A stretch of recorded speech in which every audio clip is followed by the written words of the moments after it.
हाय दोस्तों, हमारे इस छोटे से ब्लॉग में आप सबको स्वागत है। आज हम अपनी कंपनी में हैं, बट आज मेरे साथ बैठे हुए हैं संजय कुमार।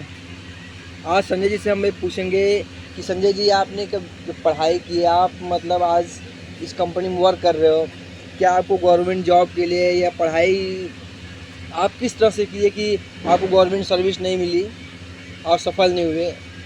सबसे पहले मैं नमस्कार करना चाहूँगा और मैं बोलना चाहूँगा कि जो देखिए पढ़ाई की बात जहाँ तक आपने की कि मेरा जीवन बहुत ही तनावपूर्ण था।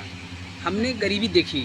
हमारे पिताजी, हम 4 भाई थे, तो हमारे जो बड़े भैया ने मतलब अच्छी खासी पढ़ाई की। हमारा सपना था कि हम अपने भाई को पढ़ाएं और आगे बढ़ाएं। तो हम बड़े भैया जी पढ़ाई करते थे। हम उस वक्त ज़्यादा नहीं, छोटे छोटे थे, ज़्यादा उम्र तो था नहीं, छोटे छोटे हम लोग जहाँ तक हो सका तहाँ तक पढ़ाई किए। हमारे पिताजी बहुत मतलब गरीबी में पाला हम लोगों को, तो हमने जहाँ तक ज़्यादा नहीं पढ़ाई की, सिर्फ 8वीं 9वीं तक पढ़ाई की है, वो भी मजबूरी के कारण, गरीबी के कारण छोड़ना पड़ा। तो दोस्तों, जैसा कि आप जानते हो, गरीबी बहुत हर इंसान मतलब कि गरीबी कहने का मतलब यह है कि गरीबी रुलाती बहुत है। तो कहने का मतलब यह है कि कुछ पैसों के कारण या कुछ कारणवश जिसके कारण पढ़ाई नहीं पूरी हो पाई, तो इसी वजह से थोड़ा सा मैं पीछे रह गया। पढ़ाई में मन नहीं लग रहा था कि स्कूल जाने के बाद मस्ती सूझ रही थी या कुछ और रीजन थे? नहीं, पढ़ाई में मन लगता था, लेकिन घर के हालात ने ऐसे मतलब ऐसी सिचुएशन आ गई कि अब मतलब कि 2 भाई तो कमाते थे, अब मेरा भी कमाना ज़रूरी हो गया। तो घर के हालात ऐसा नहीं देखते हुए होता। मैं इस बात से सहमत नहीं रहूँगा। सहमत ना रहने का कारण ये है कि अगर तुम बोल रहे हो मेरे पिताजी थे, बड़े भाई हैं, सब 2 बड़े भाई हैं, वो कमा रहे थे, इसका कहने का मतलब मेरा ये हुआ कि आपका पढ़ने में मन ही नहीं लगा, ये सब बोल सकते हो आप। इस तरह से आप देख सकते हो। गरीबी को आप उसमें नहीं ला सकते हो, शिक्षा के मामले में आप गरीबी को बीच में नहीं ला सकते हो। क्योंकि ठीक है, जहाँ तक होती है, माता पिता है, बड़ा भाई है, वो वहाँ तक की बातों को समझता है कि ठीक है, लेकिन पढ़ाई में मन ना लगे, ऐसा कोई रीज़न हो सकता है कि आप पढ़ने में सही नहीं थे या पढ़ाई में मन लगता था। हम्म। पढ़ाई में मन लगता था, लेकिन हमारे बड़े भाई साहब, हम और हमारे बड़े वाले भैया और हमारे बीच वाले भैया, हम एक साथ में सब मतलब गाज़ियाबाद में रहते थे, काम करते थे, सब साथ में रहते थे, खाना पीना बनाते थे। तो हमारे बड़े वाले भैया ने कुछ ऐसा मतलब कि कुछ ऐसा आने वाले वक्त में कुछ ऐसा काम कर दिया। हम लोगों ने सपने सजाया था कि ताकि अच्छे हमारे भाई की शादी हो, अच्छे से हम धूमधाम से शादी करें। हमारे माँ बाप ने सपने सजाए थे, लेकिन हमारे बड़े वाले भाई ने ऐसा किया कि वो वहाँ से एक लड़की को लेके भागे, और जिसके कारण बस वहाँ से हमें वो शहर छोड़ना पड़ा।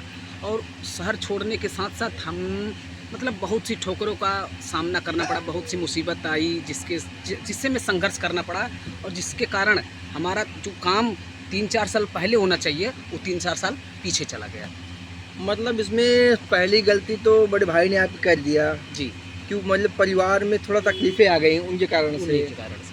तो मतलब इसलिए समाज थोड़ा तुम लोगों को तकलीफों का सामना करना पड़ा। जहाँ ऐसा। तक कि अभी कंडीशन है थोड़ा सा, अभी बड़े भाई भी, अभी उनको भी समझ में, अभी वो भी समझते हैं, अपनी गलती का एहसास होता है, लेकिन अब कहते हैं कि नहीं, का बरसा जब कृषि सुखानी, समय चूकी पूनी पछतानी। ठीक उसी प्रकार से जब किसान का खेत सूख जाता है तो पानी बरसने से कुछ मतलब नहीं निकलता। तो उसी प्रकार से उनको भी अभी समझ में आ रहा है कि मैंने गलत किया है, लेकिन अभी कुछ हो नहीं सकता। तो अभी इसलिए हमारे बड़े भाई और बीच वाले भैया सब लोग हरियाणा रहते हैं, और मैं तो मुंबई रहता हूँ। एक छोटा मोटा काम करके अपनी रोजी रोटी चलाता हूँ। जो भी पैसे कमाता हूँ उसे माँ बाप को भी देता हूँ और अपना भी खर्चा चलाता हूँ।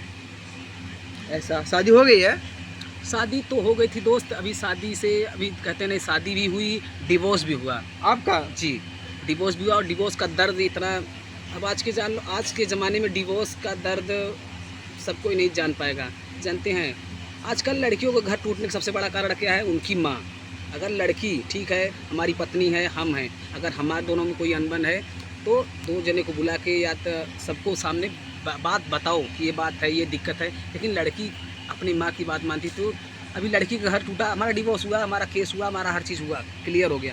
अभी लड़की घर पे है अपने, और मैं मुंबई हूँ। अभी हमारा उनसे कुछ रिलेशन नहीं है। दोस्त, तन्हा ज़िंदगी जीना कैसा लगता होगा? पर शादी के बाद अगर पत्नी चली जाए या छूट जाए तो जीवन कैसा लगता है? भैया, जीवन आप तो क्योंकि आप एहसास कर सकते हो, क्योंकि आप आप उस मुसीबत तकलीफ़े में हो, तकलीफ़ झेल रहे हो, समझ रहे हो। उस दर्द से गुजर रहा हूँ। देखो इंसान जरूर मतलब देखो अंदर तकलीफ़ है, लेकिन कहते नहीं चेहरे पे भी मतलब अंदर कितना भी दर्द हो लेकिन चेहरे पे मुस्कान रखनी पड़ती है। ज़माना है इसलिए अब मुस्कुराना पड़ता है, क्या कर सकते हैं। दर्द कहते नहीं दर्द छुपाना पड़ता है भैया, अब सबको बता नहीं सकते, क्योंकि कबीरदास जी का दोहा है ना कि रहीमन निज मन की व्याथा मन ही राखे गोय, सुनी अठलई हैं लोग सब बाट निले हैं कोई। इसलिए अपनी जो दुख है, अपना जो दुख है वो अपने सीने में रखो, दूसरों को बताओगे तो वो मजाक उड़ाएंगे। मतलब सही बात सच है कि मतलब अपनों को सही हो या गलत, लेकिन जाने का दुख सबको होता है। दुख होता है, लेकिन अभी क्या कर सकते, जब जाने वाले को कौन रोक सकता है, कोई नहीं रोक सकता। जो चला गया वो चला गया, अभी क्या कर मतलब सकते हैं। जीवन में तकलीफ़ें बहुत सारी हैं। तकलीफ तो है, लेकिन अभी क्या कर सकते हैं बताइए। अभी चल रही है, जीवन कट रहा है। अभी माँ बाप बोले हैं कि चलो बेटा जाओ, अच्छा से रहो, कमाओ खाओ, फिर अच्छे से लड़की देखेंगे, शादी करेंगे, अच्छा सा घर बसाएंगे। तो जीवन में कभी देखो, जीवन में सबसे पहले मैं बताता हूँ, जीवन में कभी हार नहीं माननी चाहिए। आप कभी भी कहीं से भी शुरुआत कर सकते हैं, इसलिए जीवन में कभी हार नहीं मानना चाहिए। हार मत देखो दोस्त, ये भाई अपनी तकलीफ़ों को बताया, क्योंकि अभी इस दुनिया में किसी भी इंसान को किसी भी वक्त, किसी भी पल, किसी भी क्षण तकलीफ़ें आ सकती हैं, और बहुत सारी गरीबी है, तकलीफ़ है, बहुत चीज़ें हैं। इसलिए भाई ने अपना दुख दर्द सुनाया। और लगभग मैं ये कहता हूँ कि आप लोग भी इस वीडियो को थोड़ा देखिएगा, सुनिएगा कि इस भाई को बहुत तकलीफ़ है, दर्द है। ये अपने जीवन की, घर परिवार से लेके अपने जीवन तक की कहानी, सफ़र, मतलब इसके जीवन में जो जो हुआ, हर मोड़ पे हर तकलीफ़ और अच्छा बुरा सबका, हाँ, आपके सामने बात को रखा है। ठीक है, मिलते हैं आपको अगले वीडियो में। राधे राधे।